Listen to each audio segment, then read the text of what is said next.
चैत्र नवरात्रि और हिंदू वर्ष, इन दोनों के बीच में क्या संयोग है। नमस्कार दोस्तों, द धर्मा डिकोडेड में आज हम जानेंगे कि हिंदू नववर्ष के पीछे नवरात्रि का क्या कंसेप्ट है, क्यों इसे जोड़ा गया है। इसके पीछे अगर इस सत्य को जानना है तो आइए भारत की संस्कृति का वह प्राण गीत को गुंजरित करते हैं अपने मन में। भारत है देश सबकी शुभकामना जहाँ है, सर्वे भवन्तु सुखिना की प्रार्थना यहाँ है। ऋषियों ने विश्व मानव को दृष्टि में रखा था, सब प्राणियों में उनको निज रूप ही दिखा था।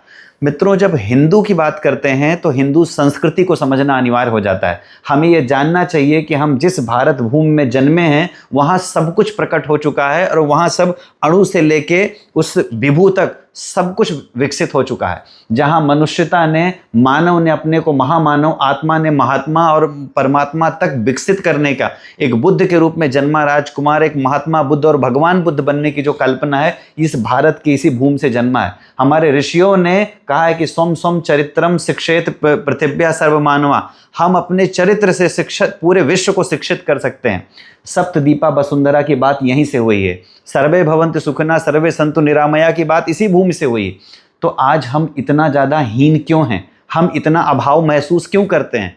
क्योंकि आवश्यकता है कि हमने साधना नहीं की, अपने स्व को नहीं पहचाना कि हम हैं कौन। हम ऋषियों के वो वंशज होकर हम अपने आप को पहचान नहीं पा रहे हैं। तो कहीं कभी आरोग्य में, कभी किसी चीज़ में, कभी किसी प्रदर्शन में हम हमेशा दूसरों पर निर्भर हैं। आवश्यकता है साधना की।